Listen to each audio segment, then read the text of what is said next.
Eh bien, écoutez, ce soir, nous sommes heureux de vous recevoir pour cette deuxième réunion thématique. Nous avions fait déjà une réunion à la Valsière pour la présentation de la liste et un petit peu parler de la Valsière. Et aujourd'hui, nous vous proposons de parler du projet de ville avec un thème aussi central que l'urbanisme, qui est nos zones agricoles et naturelles. Et qu'est-ce qu'on peut en faire ? Vous aurez également par la suite deux autres réunions thématiques. J'en profite ici pour vous les donner. Le vendredi 7 mars à 19 h à la salle Richard Campos, donc à la Valsière, il y aura donc la troisième réunion thématique sur la sécurité, un sujet qui intéresse bien évidemment tout le monde. Puis lundi 17 mars, toujours à la salle Campos, donc quartier de la Valsière, voilà, un thème qui nous est cher pour cette campagne, l'emploi, l'économie sociale et solidaire. Donc voilà un petit peu les différentes réunions thématiques que nous allons vous proposer. Et ce soir, donc, projet de ville, Grabel, une ville à la campagne, voir un petit peu cela. Alors, je vais présenter rapidement nos intervenants qui vont pouvoir un petit peu disserter sur ces différents sujets. René Revol tout d'abord, qui nous introduira notre séance pour un petit peu lancer les bases de nos discussions et de nos réflexions, rassembler un petit peu ce que nous allons évoquer après par différents chapitres. Alors, Cathy Kretz, qui évoquera pour vous, puisqu'elle a suivi de façon très précise différentes études et réflexions qu'on a menées tout au long de ces 2 dernières années sur l'agriculture, les zones naturelles. Donc elle vous présentera cela. Et bien sûr, ce sujet d'agriculture, il ne serait pas né de nos cerveaux si Jean-Pierre Divet, avec le soutien politique de René, n'avait pas eu l'idée de relancer ce marché sur la commune de Grabel, qui est en fait, vous allez le voir, un petit peu, le marchepied de nos réflexions. Voilà, donc je me présente quand même, donc Renaud Lachenal, et je participerai également à ce débat, et je laisse tout de suite la parole à René Revol. Voilà, donc juste un mot sur Renaud Lachenal qui préside cette réunion. Bon, c'est un dossier sur lequel il est à la fois très engagé comme citoyen, bien sûr, mais sur lesquels ses compétences, puisqu'il travaille dans le domaine de l'agriculture, sont tout à fait bienvenues. Donc merci à vous d'être là. Ces réunions thématiques n'ont pas pour objectif de faire des meetings de campagne, pas notre objectif. L'objectif, c'est de participer d'une réflexion au cœur de notre campagne. Et on se retrouvera pour le meeting de campagne le jeudi 20 mars dans la salle polyvalente où nous présenterons la totalité de nos projets d'une manière cohérente et suivie. Donc ici, c'est comment finalement les espaces naturels et agricoles de notre commune participent finalement de notre projet même de ville. Alors, justement, on a utilisé une expression, ville à la campagne, pour que tout le monde comprenne. Il est clair que celui qui est né à Grabel, comme celui qui est arrivé depuis 3 mois, y compris à la Valsière, ont une appréhension de leur ville, une saisie de leur ville, qui la définit comme une ville différente des autres, en ce sens que le cadre naturel, le patrimoine naturel, joue un rôle fondamental dans l'identité même de la commune. Et ça, c'est quelque chose de très très fort. Et d'ailleurs, je vous rappelle que lorsque une enquête avait été faite auprès des Valsiérois, je les appelais comme ça à l'époque, par Fanny Dupuis en 2008-2009, la représentation dominante des habitants, c'était de dire à la Valsière, ils ne doivent pas être contents, ils doivent se sentir dans l'urbain, dans la densité, ils ne doivent pas aimer. Et à la surprise générale, 90% des gens interrogés ont répondu à cette enquête qu'ils appréciaient la Valsière, ou restaient à la Valsière parce que c'était une ville à la campagne. Donc c'est amusant que même cette représentation est importante. Alors cette définition que nous avons donnée de notre projet, elle se décline de différentes manières. Je ne vais pas développer ce soir pour laisser de la place, simplement donner les têtes de chapitre. Renaud, c'est ce que tu m'as demandé de faire, pour qu'on puisse ensuite avoir le temps de la précision et du débat. Premièrement, ça a déterminé une politique de l'habitat. C'est-à-dire que lorsque nous avons fait le nouveau PLU, et quelque part on s'est réjoui que l'ancien PLU ait été cassé et que nous avons décidé de ne pas faire appel de cette décision du tribunal administratif devant le tribunal administratif d'appel de Marseille, mais on a décidé de refaire le PLU parce que nous n'étions pas contents de l'ancien PLU dont on avait en partie hérité, parce que justement il n'était pas en harmonie avec cette identité de Grabel que nous donnions. Donc nous avons, dans le nouveau PLU, diminué de manière drastique les droits à construire, et nous avons surtout bloqué les processus d'extension pavillonnaire qui sont la marque de l'urbanisation des années 90 et qui sont particulièrement topophages et chronophages aussi, puisque ça induit comme seule possibilité de déplacement la voiture, l'accumulation des voitures. Et que donc, nous avons dit, il faut que les formes nouvelles d'habitat qui s'installent, parce qu'aujourd'hui il y a plus grand monde dans les classes moyennes qui peuvent acheter 1000 à 1500 mètres carrés, c'est devenu impossible vu le prix des terrains. Il faut que, et je vous rappelle à ce sujet, que 52% des habitants de Grabel sont locataires, je dis ça parce que tout le monde croit qu'on est une ville de propriétaires, c'est pas vrai, 52% de locataires, 48% de propriétaires, et donc il est clair que nous habitons dans un cadre et qu'il faut que cet habitat nouveau soit respectueux de la morphologie de chaque quartier, et que donc nous avons cherché à définir cette morphologie de chaque quartier pour que l'habitat nouveau qui s'y implante soit respectueux de ce cadre, alors que de la maison Bonnet jusqu'à la maison Weber, nous avons vécu sous l'ancien PLU avec la menace d'une bétonisation d'enfer. Donc là, on se retrouve avec un instrument beaucoup plus adapté, même s'il est insuffisant. Alors naturellement, est-ce que cela signifie qu'il n'y aura plus aucune terre qui sera dédiée à la construction? Non, c'est faux, mais ça ne sera plus les grandes extensions d'autrefois, et il faut absolument que nous maîtrisions cette expansion. Ça entraîne une deuxième caractéristique, cette définition d'une ville à la campagne.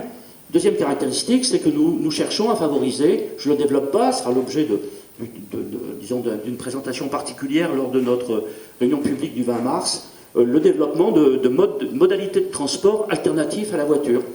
Qu'il s'agisse avec comme axe principal, finalement, le respect et la valorisation de tous les déplacements des piétons, des cyclistes, des personnes en situation de handicap, des personnes en difficulté de mobilité qui doivent devenir prioritaires sur tous les autres. Et que cette priorité au plus faible dans les déplacements nous paraît être identitaire aussi d'une façon de construire la ville. Voilà, bon, on aura l'occasion, transport en commun, pistes cyclables, etc. Ça, c'était la deuxième conséquence de cette définition de campagne à la ville. La troisième conséquence de cette définition de la campagne à la ville, c'était le fait que nous devions développer un programme de valorisation des espaces naturels et agricoles, et ça va être un peu la dominante de notre débat ce soir, notamment par la mise en place de ce fameux périmètre d'aménagement des espaces naturels, le fameux PAEN, dont on parlera tout à l'heure, Cathy vous le présentera précisément, et qui a pour objectif de faire non pas simplement geler des terres, ça n'a aucun intérêt, d'ailleurs on n'a pas le droit de geler des terres en soi, mais justement de les valoriser les espaces naturels en faisant un lieu que nous protégeons, que nous entretenons. Voilà, alors aujourd'hui, eh bien, c'est les promeneurs et les chasseurs qui entretiennent les espaces naturels, et il y en a dans les deux catégories dans la salle, donc, ça je ne me suis pas fait d'ennemis, et donc qui entretiennent les espaces naturels, mais il faut avoir un vrai programme, et notamment ce qui a été lancé là, ces derniers mois, d'un PCR, un petit chemin de randonnée, négocié avec la fédération des randonnées départementales, et qui va faire que Grabel soit ce lieu-là. Bon, il y a aussi la valorisation des espaces agricoles sur lesquels Cathy et Renaud auront l'occasion d'insister, en faisant qu'aujourd'hui, 80% de ces espaces agricoles sont en friche. Sont en friche, donc ils sont agricoles sur le PLU, c'est ce qui est en jaune là, sur le PLU, mais dessus il n'y a pas d'agriculture. Donc l'idée c'est de réinstaller les agriculteurs, donc là aussi Renaud et Cathy nous diront comment on pourrait réaliser ce programme-là, notamment parce que la commune a déjà acquis 5 hectares de terres agricoles et que donc il s'agit aujourd'hui de les mettre en valeur. Et enfin, ça c'était la troisième conséquence de cette définition de ville à la campagne. Quatrième conséquence, c'est que ça induit un certain nombre de privilèges dans les investissements qu'on veut faire, et notamment nous avons décidé d'honorer l'engagement qu'on avait pris il y a quelques années, c'est-à-dire celui d'acheter le château de Grabel pour la somme modique de 500 000 €, puisqu'il se trouve qu'il est moins cher que la maison flotte. Hein. Voilà, donc juste pour dire les choses comme ça, donc c'est une occasion exceptionnelle qu'il ne faut pas rater. Ça ne signifie pas d'ailleurs que pendant les 6 ans qui viennent, nous ayons la capacité de l'aménager entièrement, ce qui serait irresponsable. Mais par contre, comme il sera dans le domaine public, on peut commencer son aménagement.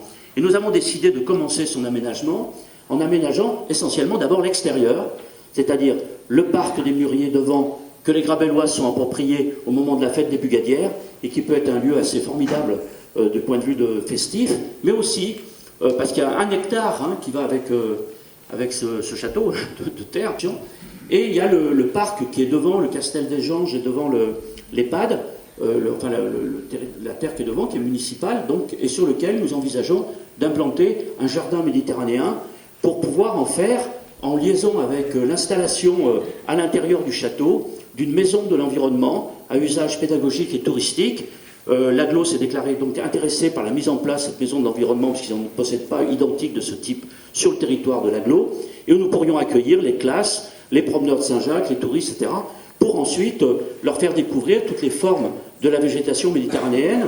Il n'y en a qu'une dont nous ne disposons pas sur Grabel, c'est la végétation lagunaire, qui est près de la mer, mais les 3 autres végétations, que ce soit celle de la rivière, que ce soit celle de la forêt méditerranéenne, que ce soit celle de la garrigue, sont présentes sur notre territoire, et on pourrait les représenter, les faire étudier, à la fois par les enfants et tous ceux qui voudraient les étudier. Et ensuite, la mise en place d'un pont qui permettrait de rejoindre la source de la vie, qui permettrait une circulation dans cet espace naturel, enfin, pas un pont, une passerelle. Quand on parle de pont à Grabel, il faut se méfier. Donc, une passerelle piétonne qui permettrait de rejoindre la source de la vie, sur lequel il y a ce fameux sentier de découverte qui a été installé, qui peut être perfectionné maintenant. Jean-Pierre Olivares, qui est ici, pourrait en parler, parce que c'est lui qui a mis en place ce sentier. Et donc, on pourrait, par là même, intégrer cela dans une valorisation des berges de la Mosson pour en faire un vrai lieu naturel. Ainsi, on s'aperçoit que finalement, ce thème de ville à la campagne, il a des conséquences non seulement en termes d'habitat, non seulement en termes de transport, non seulement en termes de protection des espaces naturels, mais il a des conséquences en termes culturels. Puisque le fait que le chemin de Saint-Jacques, ou comme nous l'a rendu l'endroit où ils vont là, à Saint-Roch, je ne sais pas comment ça s'appelle, l'endroit où ils logent à Saint-Roch, eh bien il y a du 1er mai jusqu'au 1er novembre 25 promeneurs qui passent sur le chemin de Saint-Jacques, qui passent par Grabel. Et donc c'est l'idée d'installer un gîte communal à l'intérieur de la mairie, une fois qu'elle aura déménagé, sur la partie flotte de cette mairie, ferait d'une certaine manière un lieu. Donc on voit à quel point cette stratégie que Grabel pourrait mettre en œuvre pour valoriser sa place dans l'espace naturel a aussi une dimension culturelle. Et c'est ça que je voulais dire, c'est-à-dire qu'y compris pour définir notre politique culturelle, on a besoin de rester fidèle à ce qu'est l'identité de notre village. Voilà. Effectivement, cette ville à la campagne, elle est née du travail aussi, elle est née de ce qu'est Grabel, et puis après d'une volonté de travailler sur un document d'urbanisme qui n'est qu'un document pour aller vers autre chose, c'est-à-dire pour parler d'aménagement, pour parler de cadre de vie, pour parler d'emploi. Et à la croisée de ces chemins, le lien social que rappelait René, il est né aussi de la renaissance d'un marché sur cette commune. Et pour parler de cela, je vais laisser la parole à Jean-Pierre, parce qu'il a été l'acharné promoteur de ce joli marché. René l'a épaulé, l'a suivi, mais c'est véritablement Jean-Pierre qui parle le mieux de ce marché, donc je vais lui laisser la parole pour qu'il puisse un petit peu raconter le pourquoi du marché, et puis aussi qu'est-ce qu'il fait naître dans nos esprits lorsque on regarde autant comment il fonctionne à l'intérieur, quel type de produits sont distribués, et c'est un chemin vers l'homme et après vers l'agriculture, mais Cathy reprendra la discussion après cela. Merci Renaud. Alors moi je suis plutôt à travailler avec mes mains, je suis plutôt à agir qu'à parler, qu'à discuter. En plus ce soir j'ai la crève, donc je ne sais pas si je vais être très brillant. Mais voilà, effectivement, tout à l'heure Renaud a parlé du marché comme du marchepied pour la réflexion, et c'est vrai que c'est ce qui m'impressionne, hein, c'est lorsqu'il y a 6 ans, en fait, je me suis présenté à René en lui disant si tu veux, je te fais un marché. J'imaginais pas tout ce que ça allait ouvrir comme perspective. Déjà, pour moi, c'était dans un premier temps, c'était de permettre aux Grabellois d'avoir un lieu de rencontre, un temps de rencontre. Voilà. Donc c'était avant tout ça. Et puis il a fallu choisir quel type de marché nous faisions. Et on nous a indiqué un travail qui était fait sur Supagro, l'INRA, de travaux de recherche sur le circuit court. Et moi personnellement, j'ai un passé de paysan, 10 ans, j'ai été paysan 10 ans, et ça m'a tout de suite intéressé, interpellé cette démarche, parce que, l'intérêt pour moi, c'était d'abord de favoriser la petite agriculture, qui n'est pas tout à fait aidée dans notre monde. Et puis, donc, partant de là, de favoriser, de dynamiser une économie locale, ça m'intéressait. Ça m'intéressait aussi dans le sens où ça permettait, un acte de confiance dans l'acte d'achat.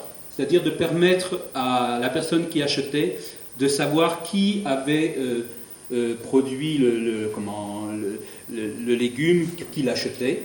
Donc, il y avait ce genre de choses qui me séduisaient. Et puis donc la possibilité donc de pérenniser le marché parce qu'il y avait la possibilité de trouver tout au long de l'année un étal suffisamment achalandé pour assurer la semaine en légumes et en toute nourriture qu'on peut y trouver sur le marché. Voilà. Donc ça, c'était un premier pas. Et puis ce qui a été fabuleux, c'est que finalement, vous les Grabellois, vous avez répondu présent à ce projet. Et ça a vraiment été un moment, on a tout de suite senti que ça répondait à une demande, voilà. Et demande par rapport au lien social, ça c'est sûr. Donc c'est vrai que tout à l'heure on a souligné la qualité de vie qui se ressent sur Grabel. Et évidemment, il y avait la possibilité de la partager le samedi matin. Et ça a été quelque chose d'intéressant. Et après ça, vous avez validé aussi le système qu'on mettait en place. Et donc là, c'est là-dessus que, à un moment, dans notre réflexion, René est venu à me proposer de réfléchir à éventuellement, ou plutôt de réfléchir à réinstaller une agriculture sur Grabel. Et bon, pour moi, ça ressemblait plutôt à la quadrature du cercle. C'était pas nécessairement évident. On était plutôt dans une dynamique de bétonisation. On sentait que Montpellier poussait. Et quelle a été ma surprise de réaliser qu'en fait, non, nous n'étions pas à contre-courant. On était plutôt même, quelque part, dans le sens du vent. Il y avait quelque part, parce que c'est vrai qu'il faut, et j'ai entendu dire dernièrement que c'était même une direction, une directive européenne, qu'en fait, les villes, il faut réserver une part d'espace naturel, une part d'agriculture. Et donc, pour cela, il y a un défi, il y a quelque chose d'intéressant pour préserver cet art de vivre sur Grabel. Et c'est ça qui m'intéresse. Et donc, je vais passer la parole à Cathy, qui va vous présenter le travail qu'elle a pu faire. Elle va vous présenter donc le PAEN dont René a parlé. Et voilà, donc après, Renaud reprendra la parole. Voilà. Oui, bonjour. Donc moi, effectivement, j'ai réalisé, à la demande de la commune, une étude concernant les espaces agricoles sur Grabel, puisqu'il s'agissait de réintroduire et de redonner une place aux espaces agricoles et naturels, il fallait bien entendu étudier les conditions de réimplantation de l'agriculture sur Grabel. Ce n'est pas donné. Nous sommes sur un territoire périurbain et la pression démographique fait que, effectivement, l'agriculture était appelée de façon naturelle à péricliter. Donc il ne s'agissait pas de faire un caprice et de vouloir remettre l'agriculture au cœur, mais il fallait en étudier les conditions de réimplantation. Donc je voudrais juste ajouter par rapport à ce qui a été dit que j'ai réalisé cette étude en travaillant simultanément, en faisant une formation, comme on dit, en suivant une formation avec Montpellier Supagro, l'école supérieure d'agronomie de Montpellier, et plus précisément sur un contenu concernant les spécificités de l'agriculture en milieu périurbain. Donc c'était tout à fait adapté à notre problématique. L'enjeu était bien sûr de pouvoir connaître un peu mieux nos espaces agricoles. Excusez-moi, je me rassois. L'enjeu était de connaître un peu mieux nos espaces agricoles de façon à en connaître la configuration, mais aussi de savoir qui étaient les gens qui possédaient ces espaces agricoles et comment ils fonctionnaient, quels étaient leurs projets. Juste pour vous dire où j'ai fait l'étude, je me déplace vers la carte du PLU. Il faut savoir que cet immense territoire de Grabel compte 1624 hectares et que sur ce territoire, on a des zones urbaines qui ne représentent que 20% du territoire. On a 320 hectares à peu près de zones urbaines. Ça représente 20% de la totalité du territoire. À côté de ça, on a des espaces naturels immenses au nord, au sud, qui portent la commune, avec 1000 hectares, soit 65% du territoire communal.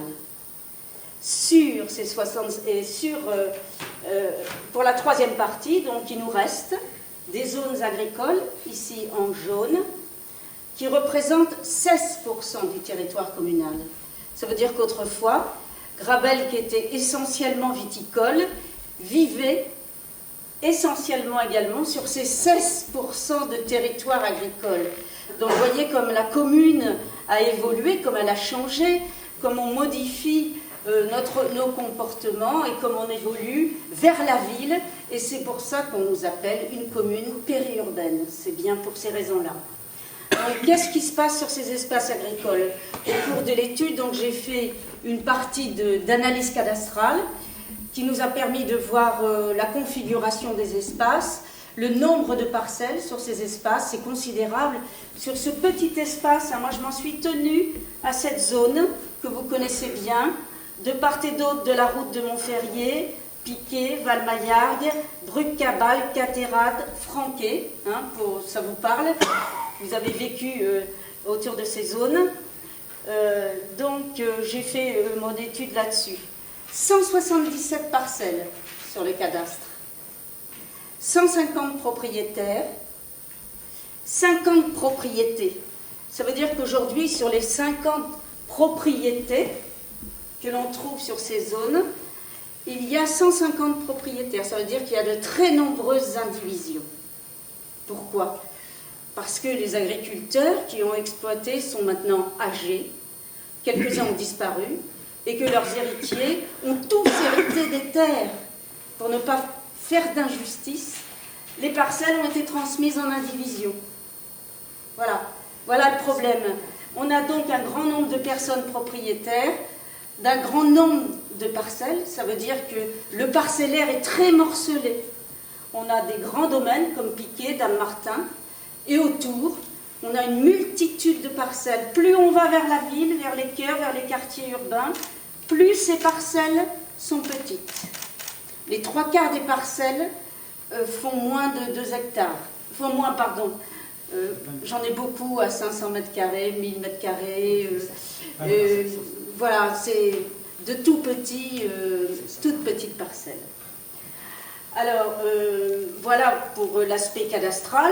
Sinon, j'ai trouvé là quelques forages, très encourageants, les forages qui fonctionnent encore. D'autres sont bouchés, demandent d'être entretenus, mais il y a quand même 5 à 6 forages qui nous permettent d'imaginer que d'autres forages peuvent être faits et fonctionner dans l'avenir, puisque dans l'avenir, il n'y aura plus de vignes, vous vous en doutez bien. On va vers de nouvelles formes d'agriculture. c'est-à-dire qu'on va vers une petite agriculture avec plusieurs cycles annuels. On va vers le maraîchage, on va vers effectivement une agriculture qui peut s'effectuer sur de petites parcelles et être malgré tout rentable. Donc de toute façon, ça ne sera pas la vigne. Il ne faut plus imaginer les espaces agricoles à Grabel comme ils l'ont été autrefois. La deuxième partie de mon étude a porté, en deuxième partie, nous avons organisé une réunion publique communale où étaient présents une soixantaine de personnes. Nous avions les propriétaires fonciers qui avaient donc été invités, fonciers agricoles, les agriculteurs, les prestataires, les porteurs de projets, puisque, comme René le disait, il y a quand même beaucoup de nouveaux agriculteurs qui se présentent, qui ont appris à travailler autrement, mais qui apprécient le territoire communal et qui souhaiteraient s'y installer. Donc tous étaient présents le jour de cette réunion communale, qui comptait deux parties.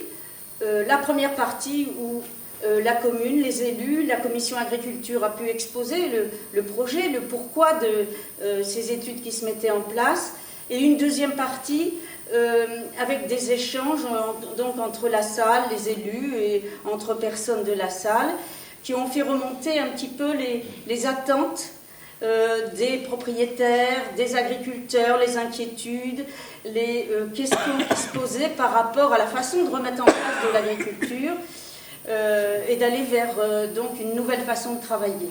Ça a été très intéressant, enrichissant, et ce qui m'a permis d'introduire un petit peu les entretiens individuels que j'ai eus par la suite avec les propriétaires fonciers agricoles, mais aussi les agriculteurs, les prestataires et les porteurs de projets.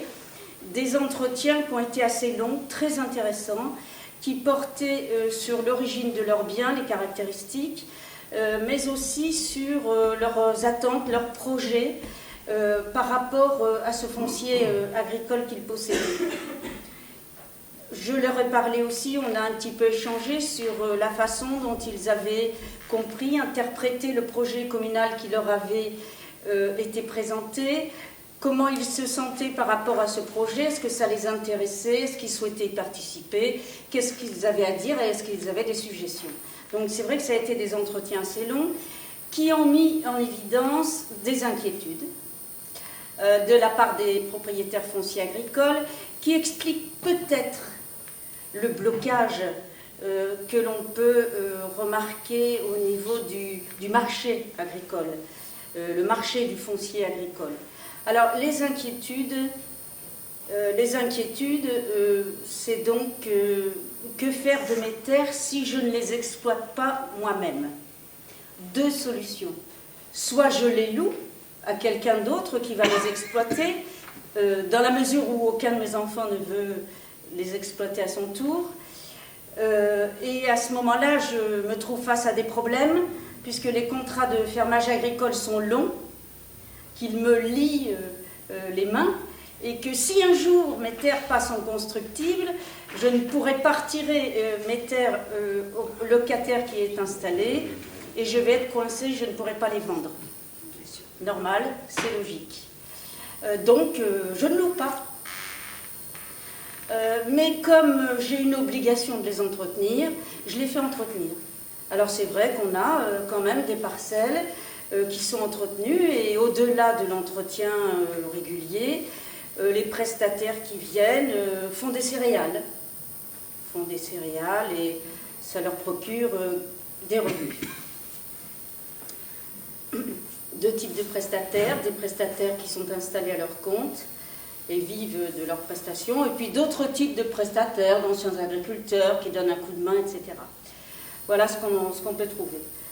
Alors, des inquiétudes quant à l'agriculture, c'est un manque d'irrigation, il va falloir faire mieux. C'est bien de penser à des exploitations avec des productions courtes tout au long de l'année, mais l'eau, on n'en a qu'une partie de l'année, il va falloir réfléchir à la suite. Voilà, ce genre de problème qui fait que le marché agricole n'existe pas, qu'il est bloqué effectivement depuis de nombreuses années à Grabel. Donc les entretiens avec les prestataires et les porteurs de projets, vous les devinez, les prestataires m'ont dit quand même qu'effectivement ils voyaient très bien du maraîchage, que les terres étaient, sur le plan agronomique, il y avait un potentiel qui le permettait. mais qu'il allait falloir organiser les choses, en particulier au niveau du parcellement du parcellaire qui est très morcelé. Voilà. Et puis les porteurs de projets, ils ont beaucoup de problèmes, parce qu'ils ne peuvent pas accéder au foncier, parce qu'ils ont des problèmes financiers s'ils y accèdent par rapport à l'achat de leur matériel, parce qu'il semblerait qu'ils ne soient pas crédibles aux yeux des propriétaires fonciers, parce qu'ils ne savent peut-être pas gérer correctement les entreprises. Donc ils ont beaucoup de choses à montrer. Souvent les nouveaux agriculteurs ne sont pas de famille agricole non plus. Ils n'ont pas cette culture familiale. Donc tout ça, c'est des inquiétudes qui sont partagées par les uns et les autres, qui font que voilà, il n'y a pas de location, il n'y a pas de mise à disposition, donc il va falloir travailler à ça.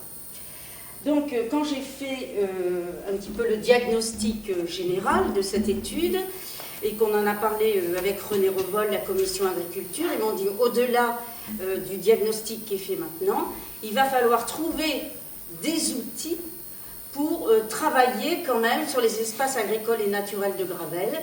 Qu'est-ce qu'il existe comme outil foncier, finalement, pour parvenir à faire quelque chose sur ces espaces. Alors, des outils fonciers, il y en a beaucoup, puisque déjà, quand on parle d'un PLU, d'un plan local d'urbanisme, c'est un outil foncier de gestion des différents espaces de la commune.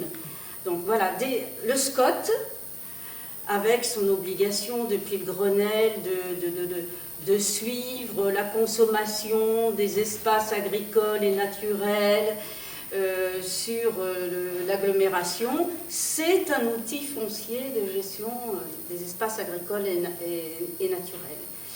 On a la ZAP, qui est une zone agricole protégée, proposée par l'État, qui a beaucoup de qualités également, mais qui a aussi des manques. Bref, on est tombé, effectivement, on a été assez séduit par une mesure qui est gérée par le Conseil général, qui s'appelle le PAEN, Périmètre de protection des espaces agricoles et naturels, qui permet de protéger de façon très durable les espaces agricoles et naturels des milieux périurbains. Donc c'était la mesure rêvée déjà, de par son objectif. Donc quand on dit de façon durable, c'est qu'une fois que l'étude est faite, que le PAEN engagé est intégré au PLU et qu'il est signé avec le Conseil général, c'est irréversible, pratiquement. Les espaces vont être protégés à jamais et resteront dans leur classification d'espaces agricoles et naturels. Ce qui va permettre peut-être de vivre enfin naturellement sur ces espaces, d'en faire quelque chose. Moi, je compare toujours les espaces agricoles non utilisés à des espaces commerciaux où on laisserait des boutiques vides, des pas de porte inoccupés, avec des prétendants au commerce qui ne pourraient pas s'installer. C'est pareil l'agriculture, il faut faire vivre la terre si on veut qu'elle soit rentable économiquement et bien sûr en termes de production.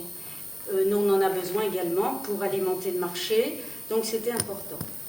Donc la deuxième partie du PAEN, outre protéger durablement, est tout aussi intéressante puisqu'il s'agit de mettre en place un programme d'action. Le programme d'action, il est libre. Ça va être le programme d'action le plus cohérent pour servir le projet.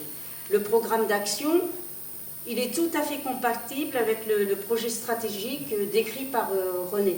C'est-à-dire qu'il va nous permettre d'installer des agriculteurs, de mettre en place de l'irrigation avec des financements pour le faire, de retravailler sur les circuits courts, c'est-à-dire de mettre en place un programme qui nous permettra d'aboutir à la réimplantation d'un secteur réellement économique, si vous voulez, de le relancer économiquement.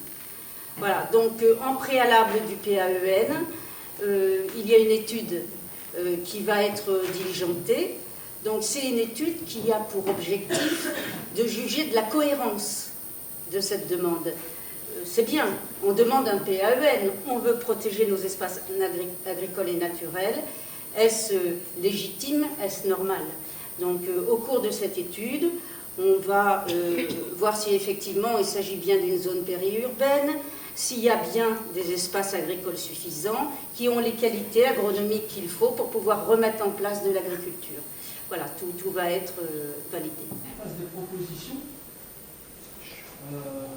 pour cet aménagement, une véritable concertation, discussion, parce que la maison d'environnement c'est une chose, un jardin méditerranéen. Je crois qu'aussi il y a aussi d'autres possibilités peut-être, toujours autour du domaine de l'agriculture, de la permaculture, de vie un peu alternative qui se montre de ci de là. Montpellier est assez riche sur ça. Donc je voulais savoir, voilà, est-ce que vous en étiez, si il y avait Si le champ était ouvert. L'idée aussi, je crois, d'une guinguette, si j'ai bien entendu quelques discussions. Voilà, Alors, bonne question. Donc, sur le château, il faut effectivement distinguer deux choses. Premièrement, l'engagement du propriétaire sur un document écrit que je rendrai public lors de la réunion publique du 20 mars, que certains disent qu'il n'y en a pas, donc l'occasion de le montrer à tout le monde, de prix de 500 000 euros. Donc la première chose, c'est l'acheter. Acheter l'hectare et le château. Ensuite, il y a la restauration de ce château. De manière interne, toute la structure est excellente, et donc nous avons pris contact avec la DRAC et avec les services du Conseil général qui s'occupent des bâtiments pour qu'ils envisagent une étude sur un diagnostic du bâti que constitue ce château. Donc ça c'est déjà déclenché. Le reste, c'est à nous de le rêver, de le traduire en actes et de voir ce que nous pouvons réellement faire sur les 6 ans qui viennent avec les possibilités qui sont les nôtres. Donc ce n'est pas acté, c'est à réfléchir ensemble et à projeter. Donc l'idée qui a été soumise à l'agglomération, mais qui n'est pas actée encore, et que nous pouvons porter d'ailleurs, c'est l'idée de faire que nous installions dans les 20 pièces du château, d'en consacrer 3 en rez-de-chaussée, à transformer ça en maison de l'environnement, que nous pourrions définir ensemble du point de vue de ses objectifs. Et je voulais dire qu'autour, il y avait de quoi créer un environnement de type jardin méditerranéen pour pouvoir faire vivre voilà. On en est là, on est le projet, donc c'est à ouvert, et il faut ensemble écrire sur cette page blanche. D'autre part, 3 investisseurs depuis 4 ans sont venus nous voir dans l'idée d'investir sur le château. Et sur ces 3 investisseurs, il y en a un qui souhaiterait installer un restaurant guinguette en bordure de Mosson du côté du parc de la Vie, c'est-à-dire du côté du moulin qui est effondré. Donc c'est une possibilité. Là aussi, ce n'est pas acté, puisque ce n'est pas une décision municipale, c'est l'investisseur privé qui veut ou ne veut pas. Mais nous y sommes favorables. Ensuite, il faut réfléchir et aussi rêver, et voir ensuite comment on peut traduire concrètement l'usage des autres pièces du château, salle de réception, salle musicale, salle d'art d'hiver, espace muséal, résidence. Il faut réfléchir à ce qu'on peut faire, mais une chose est certaine, nous ne prenons, nous, comme équipe, aucun engagement concernant l'aménagement du château de ce point de vue dans les 6 ans qui viennent, car il faut raison garder du point de vue de la planification. Une équipe avec Nancy Chamussy, de gens de la commission culture de notre équipe, de notre liste, a rendu visite au château des évêques de la Vérune, naturellement qui a une dimension bien plus grande, mais qui nous intéressait. Et quand on a dit au maire, M. Kieser, qui nous a accueillis, qui nous a fait la visite, que notre château, qu'il connaît, coûtait 500 000 euros, il nous a dit achetez-le tout de suite. Achetez-le tout de suite. Et puis il nous a dit moi, j'ai commencé l'aménagement il y a 18 ans. Et il reste encore la moitié à aménager. Mais c'est municipal. Donc nous, naturellement, on n'a pas la même dimension mais on peut envisager que les municipalités prochaines améliorent sur la base d'un plan une fois qu'on aura ce diagnostic. Par contre, la mise en place d'une maison de l'environnement, au cours de ce mandat, ça peut être fait. La mise en place de ce parc, qu'on pourrait définir ensemble, ça peut être fait. La mise en place de cette passerelle pour rejoindre cette zone de promenade à la source de la vie, ça peut être fait. On en a fait ailleurs des passerelles, ça ne saute pas les yeux de la tête. Donc voilà pour répondre à ta question, si tu veux, du point de vue des choses. Mais on pourrait très bien imaginer de mettre en place au cours de l'année qui vient un véritable débat citoyen sur comment aménager ça, comment le faire évoluer, voilà, pour que dans une élection municipale, on trace des perspectives, on reçoit un mandat pour tracer les perspectives. Ensuite, pour sa mise en œuvre, il faut organiser le débat public. Très bien, oui, c'est vrai que ça a été un petit peu une marque aussi de fabrique, ces ateliers de citoyens autour de l'équipe communale pour réfléchir, pour faire participer les habitants de la commune au débat, à la réflexion, et je crois que voilà, c'est ouvert pour ce château. Voilà. D'autres questions? Pour peut-être reformuler, est-ce qu'on parle de jardins familiaux ou plutôt d'une association solidaire ou de l'insertion ou ce genre de choses? C'est une proposition comme ça, et qu'on pourrait discuter évidemment pour voir comment on peut faire. Comme le disait René, les pistes que j'ai pu donner, on est aussi dans l'ouverture, c'est-à-dire que l'objectif derrière, c'est bien de développer des projets concrets, viables, et j'insiste sur le mot viable, et je crois que la question de la solidarité est quelque chose qui nous est cher aussi, quoi. Donc voilà, ça peut rentrer dans la discussion. Bien sûr. Ouais, juste pour aller dans le même sens, d'abord il y a les jardins familiaux qui ont été un succès, c'est-à-dire qu'on a installé une trentaine de parcelles de jardins familiaux avec une parcelle beaucoup plus grande qui est réservée au centre social culturel Gutenberg, avec une partie aussi en verger. Il y a ici dans la salle plusieurs qui ont des parcelles sur cette zone. Alors il ne s'agit pas d'un espace commercial, puisque ce qui est cultivé dans ces parcelles est consommé en interne dans les familles et les amis autour de ceux qui ont ces parcelles. Voilà. Et en gros, vous avez quand même un gros tiers de ces gens qui ont ces parcelles qui viennent d'immeubles collectifs. D'accord ? Et il y a un gros tiers aussi qui viennent de maisons sans jardin. Voilà. Et puis il y en a un dernier tiers, quelques-uns, qui ont par ailleurs effectivement des jardins, mais qui complètent en venant. C'est qu'il n'y a pas un certain nombre. Au départ, quand on avait conçu ça, on voulait pas tout de suite le figer. Donc maintenant, il faut peut-être réfléchir pour les années qui viennent à l'extension des jardins familiaux en leur donnant effectivement un côté d'insertion plus appuyé. Ça, c'est aussi, mais naturellement, elles n'ont pas pour un objectif de commercialisation. C'est interdit de commercialiser ce qu'on fait là-dedans. Donc par contre, on pourrait réfléchir à ta proposition, mettre ta proposition sur la table, c'est-à-dire d'avoir des associations qui cultivent la terre pour pouvoir en partie les commercialiser à très bas coût.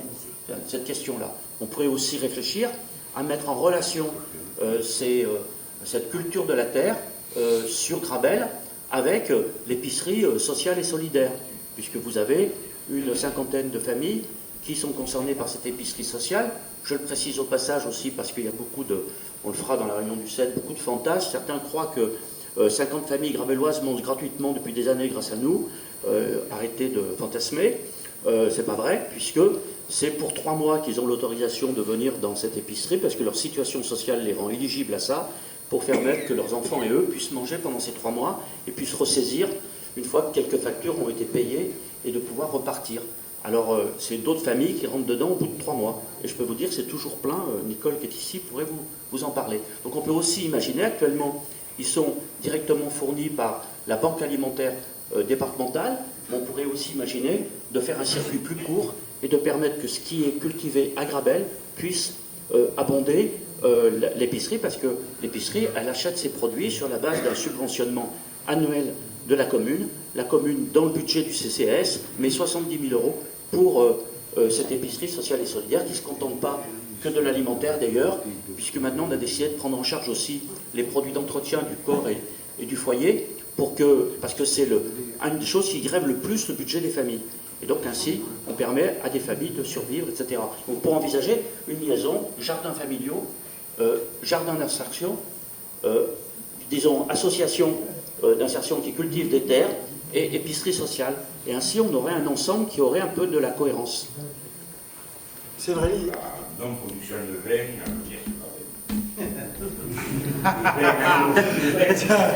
T'as raison, t'as raison. Non, mais il y a quelques coteaux, il y a le Mandour, il y a énormément de jeunes agriculteurs dans l'Hérault. Tu sais qui c'est qui va le dire? Moi, les piquerés, moi, tout ça. C'est Sylvain C'est-à-dire, sur les grands domaines, il existe déjà de la vigne, effectivement, et ça marche très très bien. Et de mieux en mieux, même, je dirais. C'est vrai que sur les parcelles existantes qu'on a pu voir sur ces espaces agricoles, là, les parcelles sont très petites. Souvent, le sol est inégal, mais ça ne va pas contre. Mais ça nécessiterait de regrouper d'une façon considérable les parcelles maintenant. Et puis, de la vigne, ce que je veux dire, économiquement, la vigne, c'est dans 10 ans que ça va rapporter, si on la plante aujourd'hui. C'est comme l'arboriculture, ou etc., etc. Si on va sur les nouvelles formes d'agriculture, le maraîchage, les semences, etc., etc., on a soit plusieurs cycles annuels, soit un cycle annuel, mais qui rapporte bien. Il me semble que vous avez systématiquement... Non. Alors, Je ne l'ai pas supprimé. J'ai dit, il ne faut pas rêver. Et puis, beaucoup de propriétaires fonciers m'ont dit, l'agriculture, on n'en fera plus, on a arraché, c'est mort, etc. C'est plus possible. Et je dis que c'est vrai que la vigne aujourd'hui, si on plante de la vigne aujourd'hui, c'est pas prêt de rapporter demain, quoi. Voilà. Et l'objectif, c'est quand même bien ça. Il y a un objectif économique dans le projet, la création d'emplois, etc. Et c'est pas aujourd'hui avec de la vigne où une personne vit avec 10 hectares que sur les 130 qu'on a étudiés, on va pouvoir créer des projets intéressants, quoi. bon, ta remarque, elle n'est pas infondée, surtout pour un Grabellois qui a vu la vigne, petit ou autre, partout. C'est vrai et qui a vendangé. Bon, c'est vrai que notre cave coopérative, on l'a plus. Hein. Je ne parle plus de la vigne comme on l'a connue dans les années 80, des nouveaux cépages, dans les nouvelles... Non, mais tout à fait. Il y a des poteaux à aménager, il y a un potentiel énorme dans la monoproduction pour créer du bon vin maintenant. Oui, mais on le fait d'ailleurs. Hein. Moi qui travaille dans le milieu viticole, je peux vous dire que même le vin se vend mieux depuis 3 ans. Les cours sont bien remontés. Et puis on est sur du qualitatif dans cette région maintenant. Hein. Ça dépasse largement le stade de notre commune. C'est vrai que les viticulteurs qui restent véritables sont sur Vaillocès et Combaillot, avec 2-3 beaux domaines, notamment le domaine sur Vaillocès, Montlorbe-la-Jasse, qui est, on peut le dire, qui est le première cave particulière qui vient d'être labellisée en janvier dernier, haute valeur environnementale dans le Languedoc-Roussillon. Donc c'est nous, le département de l'Hérault, qui avons cette première entreprise labellisée.